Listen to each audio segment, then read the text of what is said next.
hard to believe that it's already been 6 months since I started living on my own. I went from living with my parents while commuting to college to then moving out for the first time and living with my best friend, my childhood best friend, for 4 years straight, to then moving into my very first solo apartment and studio apartment on top of that. It definitely doesn't feel like it's been 6 months. Like I feel like I literally just moved into this place yesterday, but I've also been here for like 2 years. So it's a really weird feeling. There are so many other content creators on social media, not only from YouTube, but TikTok and even Instagram, where they are living alone and they are kind of sharing their living alone endeavors with the world and titling them their living alone diaries. So many of these content creators are just sharing their unique perspectives of what it means to live alone, what it feels like, things that they do on a day-to-day basis, and just how life is going for them. And I figured, you know, why not jump on the bandwagon and share with you guys my very own living alone diaries. Not only just to talk to you guys and share with you things that I'm doing on a day-to-day basis and how living alone has been for me, but also I feel like this will be a really cool time capsule to look back on in 10, 15, 20 years and just see what my life was like when I was living by myself. Assuming YouTube will still be around in that amount of time. If not, I'll just archive and download all these videos and save it for the memories. As I mentioned earlier, I lived with my best friend for 4 years. We decided that we were gonna move into an apartment together. We were gonna move to the city together and just kind of start our adult lives. We moved in together when we were both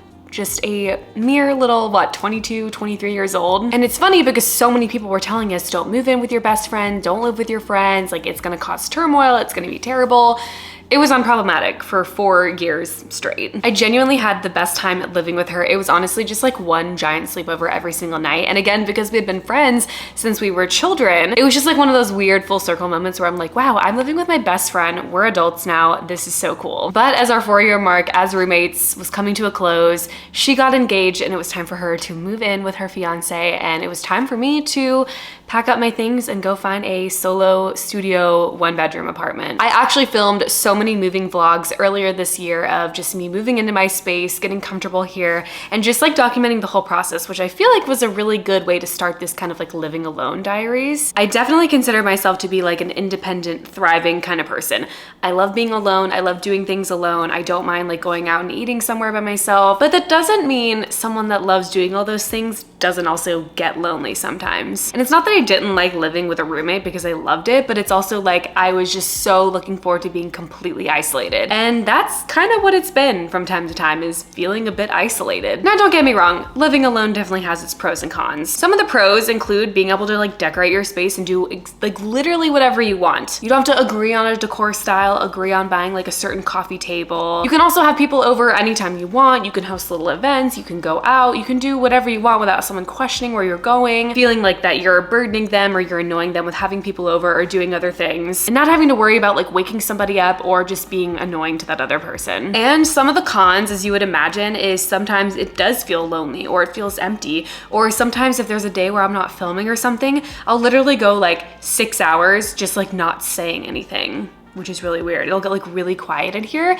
which is the reason I usually put on podcasts, music, TV, something to just have sound, because it does get really quiet. And of course, another con of living alone is you have to do all of the chores by yourself all the time. There's no one to split the dishes with or to split up the chores with. It is all on you. Since I'm starting my very own living alone diaries, I figured I would start by telling you guys some things that have helped me over the last 6 months just to make living alone be enjoyable. Things that have overall helped me and things that have made this an enjoyable experience instead of just feeling like lonely or isolated all the time. Because living alone can be really fun, but I think you have to know the right things to do in order to make it fun and enjoyable. The first and arguably the most important thing that you have to acknowledge when you are living alone or you're about to live alone is taking care of your mental health, because you are now living alone. You're spending most of your time by yourself. There's no one else here with you. One of the first things that I recommend for taking care of your mental health, not only just like the simple things like going for a walk, taking time for yourself, exercising, doing things that will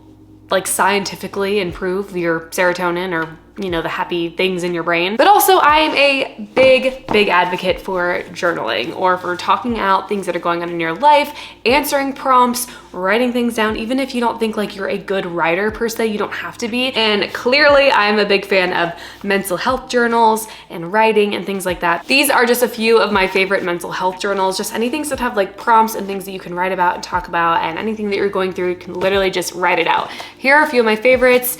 I have the 5-minute journal. journal. I have this Just Breathe journal, Burn After Writing, the 1 Minute journal. And recently I got this one, but this is the Shadow Work journal. I have been absolutely loving this one. Any little step to take care of your mental health is important. This is a really great start, especially if you don't know where to go or what you're doing. Start small, start with journaling. And sometimes it can be hard and kind of like overwhelming too, to just like grab a blank journal and just like write out your thoughts. At least with these, like they give you prompts and kind of pick your brain a little bit so you know what to write about and you know where like the conversation and where your thoughts are gonna go. I've also been pretty open with my own mental health struggles, not only here on this channel, but also on my podcast. And I've shared that one of the better things that I decided to do in my adult life was to see a therapist. Ever since I started seeing a therapist, I've learned just like so many helpful tools and tips and tricks on just like how to navigate life better. Not only from just like changing the narrative of my own negative thoughts, but also improving relationships with other people. And even if you don't have a diagnosed mental health condition, we're all inevitably going through something. I mean, let's face it,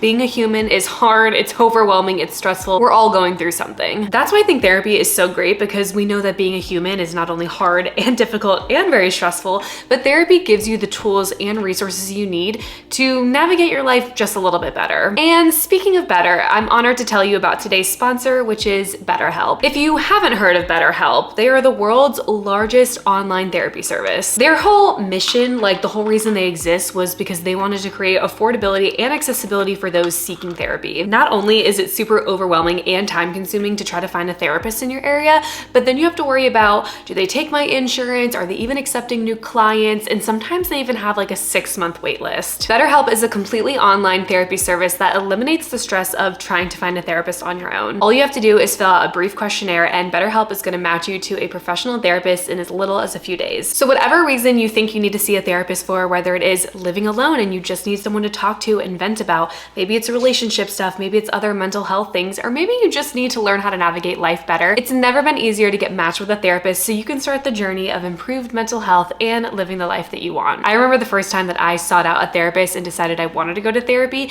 not only did it take me like 4 or 5 months just to land an appointment, but then it took like 3 weeks after that to actually get an appointment scheduled after the consultation, just to realize that I didn't vibe with my therapist. Like, we did not click at all. So then I had to stop going to them and redo the searching process all over again, which took another few months. It's honestly a very normal part of starting therapy, is it takes some time to match with a therapist that you like. And that's another great thing about BetterHelp, is because you can switch to a new therapist at no additional cost, and you don't have to worry about things like, are they in network? Do they match my insurance? Or any of those annoying stressors. So if you're struggling or you just want to navigate life a little bit better, then consider BetterHelp. You can visit betterhelp.com/Kayla Nelson or click the link in the description of this video to get started. Not only does clicking the link support this channel, but you can also get 10% off your first month with BetterHelp. And thank you again to BetterHelp for supporting this channel. Another tip or piece of advice that I would give to anybody that is considering moving out on their own, living alone, or starting their own living alone diaries is to make the space something that you love. As I mentioned, I have several vlogs on this channel from earlier this year where I was decorating my apartment. I even have like a little apartment tour video that I did with my friend Connor. Like, I just really enjoyed decorating this space, making it my own, because here's the thing, it's really easy to look at something like an apartment in your 20s and be like, I don't want to waste all this money on a place I'm not going to live in forever, or somewhere that I don't own. I don't want to put all this money and effort into a place that I'm just going to leave one day. You can definitely think of it that way, because I know I did for a while. I was like, I don't want to put too much money into this place because I'm not living here forever. But here's the thing, you're gonna live here long enough and you want it to be comfortable. I'm still actively working on decorating my space. I've been doing a lot of like Target and Home Goods runs because I want to put more art on the wall. I made a little entryway. One of my last vlogs, I talked about my new entryway. I have this new runner, this new rug. Like, I'm excited to really just make this space custom and make it very Kayla-esque. Since living alone, something that was kind of hard for me, but I had to bite the bullet and just kind of do it with a smile on my face and know that it's going to be better for my mental health later on, is just saying yes to more opportunities, saying yes and hanging out with my friends more, saying yes and actually going to the plans that we had made versus canceling the plans. Like, I actually have to say yes to opportunity. I have to go out with my friends, take advantage of situations, go have fun, go out for drinks, and have a good time. I feel like I can be incredibly introverted. Like, I definitely need my own space and time to just like recoup and calm down. So saying yes to me is like a huge thing, just to like hang out with my friends more and go out more and just, you know, do things with people, because you need that socialization. Like, human Beings need socialization. And as much as I like to sit here and say, I love to be alone, I love to be independent, blah, blah, blah, you still need the human interaction. Going out with your friends, going to football games, going out for a drink, hanging out at someone's house. I mean, like fall is coming in clutch. I can't wait for one of my friends to be like, hey, we're having a bonfire. Are you coming? I'm getting the marshmallows, I'm getting my flannel, and I'll be there in 10. Like, I'm saying yes to these things, so I'm not just like constantly alone all the time. Socialization is important. It doesn't mean you have to do it 24/7, but you need to do it at least once a week, because if not, you feel like you're going crazy because you're alone all the time otherwise. And work doesn't count as socialization. It helps a little bit, but you need to go out more. So I don't know who needs to hear it, but that's your sign to go do things. I talk about solo endeavors and doing things by yourself and independence a lot on my podcast, which if you didn't know, I have a podcast. It's called Girl on the Internet. You can stream it anywhere you listen to podcasts.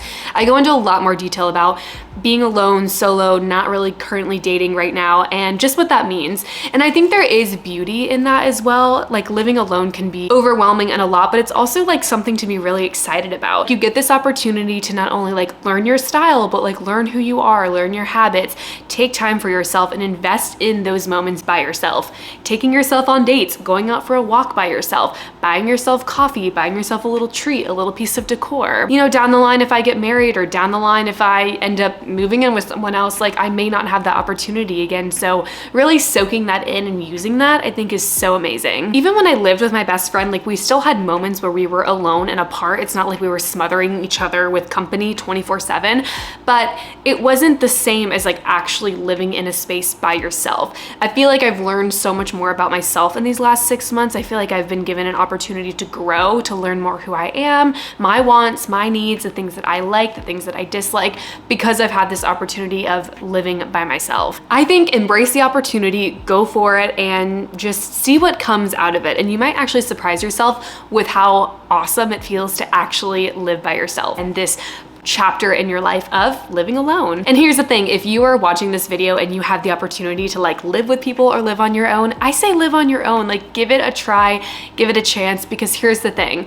At some point in your life later down the line, you may not have that opportunity again. Maybe you get married, maybe you have kids, maybe you go live with your family. Whatever the case is, you might not have that opportunity arise again. So it's like, why not? Just like go for it. It's one part of your life. It's one chapter of your life. And lastly, for me, I think the biggest takeaway, because again, these last 6 months have been a whirlwind of emotions of like, I love living alone. Wait, I'm actually really sad and lonely. Wait, this is great. Wait, this is amazing. Like, just so much is happening. I've learned that out of the last 6 months, and you know, I re-signed a lease for about 16 more months living here, is just to embrace it. Because as I mentioned, I may not get this opportunity 10, 15, 20 years down the line. This moment I'll never get back. Like, being alone and living alone and solo living in my 20s only happens once in a lifetime. I'm 27, I turned 28 in December, which is so weird to say out loud, but eventually I'm going to be in my 30s, and like time is going to keep moving and things are going to keep happening and changing. So this opportunity is truly once in a lifetime to be a single gal with my sweet little cat living alone in my apartment in my 20s is genuinely a once in a lifetime opportunity. I'll never be 20 something again. I'll never have an opportunity to living by myself in a city that I love.